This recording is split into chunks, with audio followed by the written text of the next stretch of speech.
The next morning, Kelara woke to the soft glow of Zephyr's twin suns. Their light filtered through the broken walls of the building where she and Aaron had spent the night. For the first time in years, she felt a strange calmness, an unfamiliar sense that she wasn't completely alone in this fractured world. She glanced at Aaron, who was already moving about quietly, checking their limited supplies. Even in silence, his presence was reassuring. "Morning," he said softly without looking up. Kelara smiled faintly. "Morning," she replied, her voice still hoarse from disuse. She rose carefully and joined him. Their movements synchronized almost instinctively after days of traveling together. Their mission for the day was simple: scavenge for supplies and find a safer route toward the outer settlements, places rumored to have fewer hostile factions. Aaron had learned to trust Kelara's instincts, and she had begun to trust his judgment. Together, they moved like a single unit, Kelara alert for danger, Aaron prepared for confrontation. As they navigated the ruined streets, Kelara shared pieces of her past. She spoke of her family, her home, and the loss she had endured. Aaron listened without interruption, occasionally offering small details of his own life. Stories of Earth, of his training, of why humans sometimes ventured so far from home. He didn't overwhelm her with words. He simply shared enough to build a bridge between their two very different worlds. Their quiet conversation was interrupted by the sound of movement ahead. Kelara froze, sensing danger immediately. A group of raiders had set up a makeshift checkpoint across a collapsed street. They were armed and alert, scanning the ruins for survivors like prey. Aaron crouched beside her, speaking in a low tone. "Stay calm. We can get past them." Kelara's heart pounded, but she trusted him. Together they moved along the shadows, slipping between rubble and debris. Every step was measured. Every breath was quiet. And yet, just as they were about to pass the checkpoint, a loose stone shifted beneath Kelara's foot. The sound echoed unnaturally in the quiet ruins. The raiders' heads snapped toward the noise. One shouted, and the others raised their weapons. Kelara's instinct screamed at her to run, but Aaron was already in motion. With a swift, precise movement, he intercepted her path, pulling her behind a collapsed wall just as the first shots rang out. Sparks from energy weapons scattered across the ruins. Kelara's chest heaved. "I'm sorry," she whispered, guilt lacing her words. Aaron shook his head. "No time for that." "We move," he said, his voice calm but firm. "Follow me." They darted through the alleys, using every shadow and ruined building to their advantage. Aaron's strategic thinking complemented Kelara's intimate knowledge of the terrain. They avoided ambushes, bypassed patrols, and navigated the city like ghosts. After what felt like hours, they found a small, secluded courtyard where they could rest. Kelara sank against a broken wall, catching her breath. "You saved me again," she murmured, her voice soft with awe. Aaron shrugged slightly, offering her a small smile. "We save each other. That's what partners do." The word partner lingered in Kelara's mind. She had never had a partner, never trusted anyone enough to call them that. And yet, as she looked at Aaron, she realized how natural it felt. For the first time, she didn't feel the weight of the world pressing down on her alone. As they continued their journey over the next few days, Kelara's trust in Aaron grew. They faced countless obstacles, collapsing bridges, unpredictable weather, and pockets of hostile survivors. Each challenge strengthened their bond. Each shared danger deepened the unspoken connection between them. Kelara began to open up emotionally, laughing at small jokes, debating strategies, and even allowing herself moments of vulnerability. One evening, as they rested near a river carved through jagged cliffs, Kelara found herself reflecting on how far she had come. She had gone from being utterly alone, hardened by loss, to feeling a connection she had never thought possible.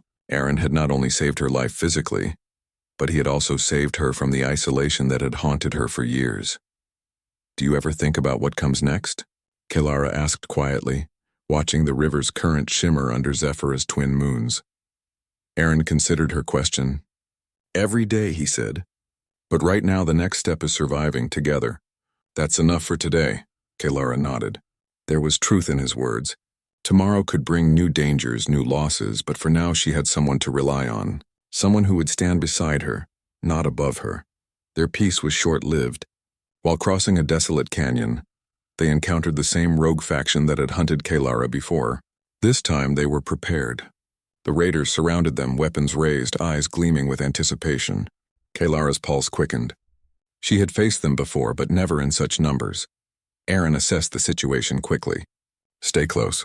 Trust me," he said. Kelara moved instinctively to his side. Together they fought with precision.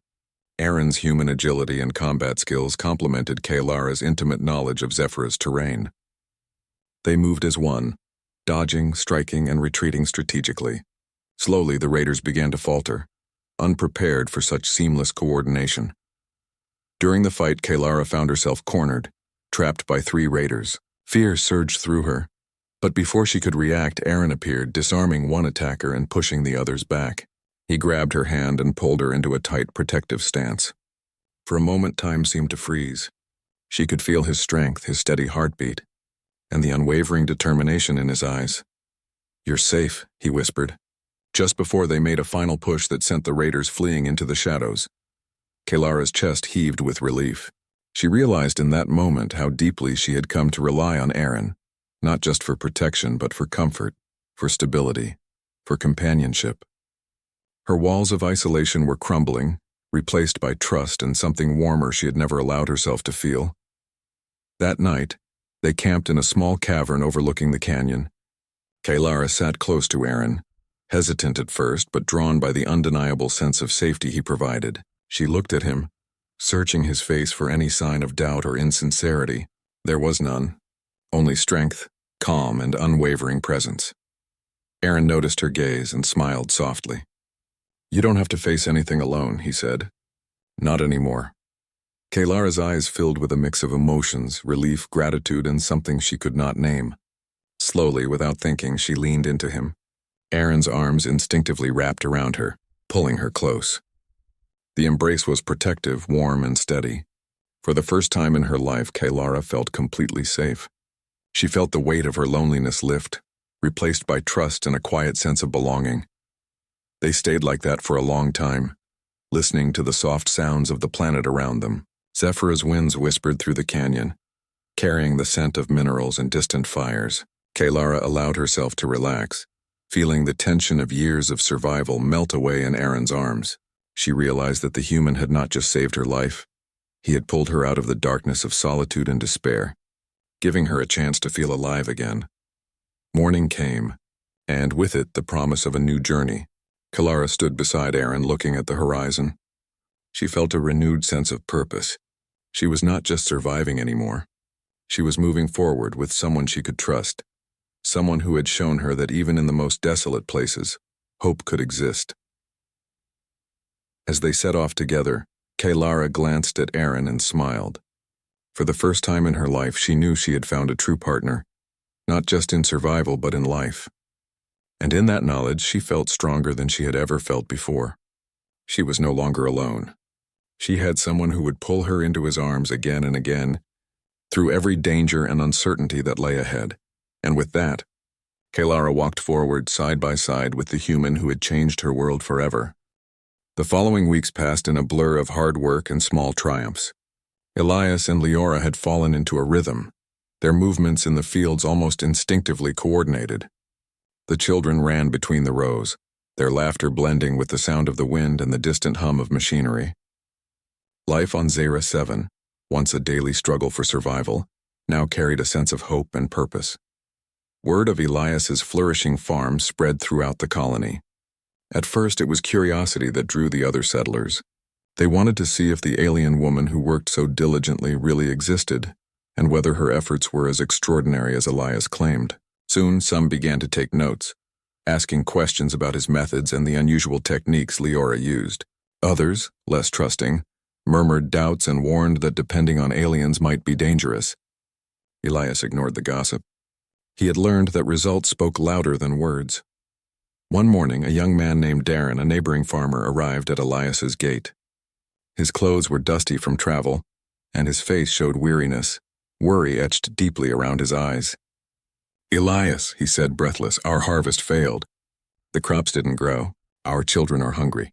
Can you help us?" Elias looked at him and then at Leora, who had been teaching the children to water a row of sprouting vegetables. Her expression was calm but focused. "We will help," Elias said. "It will not be easy, but we will try. There is enough here if we work together." Darren's eyes widened.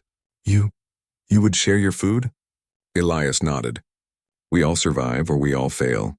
It is time we work as one. And so the task began. Leora guided the humans, teaching them how to prepare the soil, how to plant with care, and how to nurture the crops in a way that respected the rhythm of the land. Elias demonstrated how to use machinery to save time and energy, combining alien knowledge with human technology. It was difficult work, but slowly, the failing fields of the neighboring settlement began to respond. Sprouts appeared, timid at first, then stronger and greener with each passing day. The human settlers were amazed. Many of them had given up on the land, believing Zera 7's soil to be cursed or too harsh for life. But under Elias and Leora's guidance, they saw something they had long forgotten: possibility. Even the children helped, carrying buckets of water, scattering seeds, and learning the careful ways of farming that Leora taught. They worked tirelessly, driven by hunger, hope, and the determination to survive. Yet, not all the colony welcomed the changes. The council convened, worried that human dependence on aliens might grow too strong. A stern councilman named Rethal demanded to speak with Elias and Leora. This cannot continue, he said in a meeting held under the dim lights of the council chamber. You rely too much on alien labor. Humans should survive on their own. Cooperation is fine, but you cannot let it replace our own skills and independence. Elias listened quietly, then spoke with calm conviction. We are not replacing human effort, he said. We are enhancing it. This farm, these fields, they are proof that cooperation works. Our crops grow, our children are fed, and our neighbors will survive because of it. To survive on Zera 7, we must learn from one another. Strength comes from unity, not fear. The council was silent for a long moment. Then one by one they began to nod.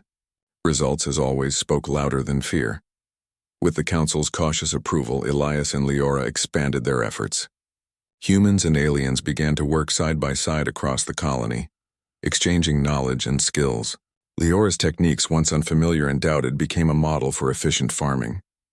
Elias's practical knowledge of machines and irrigation complemented her methods, creating a system that produced more food than anyone thought possible on this harsh planet. The children thrived in this environment. They were quick learners, often surprising humans with insights about the soil and the plants. Some settlers whispered that they might be more than children. They were tiny teachers, bridging the gap between species. Elias watched them with pride and amazement. They represented the potential for a future where humans and aliens could coexist and support one another. As harvest season approached, the success of Elias and Leora's farm became undeniable. The fields were lush, green, and full of life. The air was rich with the smell of growing crops, and the colony had never seen such abundance in years. When the harvest was ready, they invited the neighboring settlements to share in it, teaching them how to replicate the techniques that had saved their own farm. On the day of the harvest, a sense of celebration filled the air. Humans and aliens worked together to gather the crops, laughter and chatter replacing the tension and fear that had once dominated the colony. Children ran between the fields, carrying baskets and helping wherever they could. Even the most skeptical settlers began to appreciate the power of unity. Elias walked through the fields with Leora at his side, watching the community flourish. I never imagined this, he admitted quietly. I thought survival meant working alone, struggling every day just to stay alive. But look at this, we built something far greater than that. Leora smiled, her eyes reflecting the golden glow of the afternoon sun. Survival is only the beginning. Growth, hope, and the future come when we work together. Humans are strong, but you are stronger when you accept help and share your knowledge. That is the lesson your land has taught us all. The moment of triumph was soon tested. News arrived that a neighboring region was facing a severe drought, threatening hundreds of lives. Elias and Leora did not hesitate. They organized an expedition, bringing water, supplies, and knowledge to those in need. Humans and aliens worked together, setting up irrigation, planting drought-resistant crops, and teaching local settlers the techniques that had saved Elias's farm. The effort was grueling, but it succeeded. Crops began to grow, children smiled with renewed hope, and the settlers learned that unity could overcome even the harshest challenges. By the time they returned to their own farm, Elias and Leora were exhausted but triumphant. They had shown the colony that humans could thrive not just on their own, but with allies who shared their values and worked alongside them. In the quiet evenings after the hard work, Elias found moments to reflect.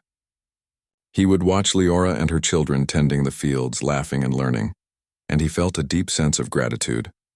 They had changed his life, but he knew the change was mutual. He had shown them trust and compassion, and in return, they had taught him lessons about strength, resilience, and the power of cooperation. The children ran to him one evening, holding small bundles of fresh herbs and vegetables. "For you, Elias," they said in unison. Their faces glowed with excitement and pride. Elias knelt and smiled, taking the gifts. "Thank you," he said. "You have done more than just help me. You have shown everyone that together we can achieve anything."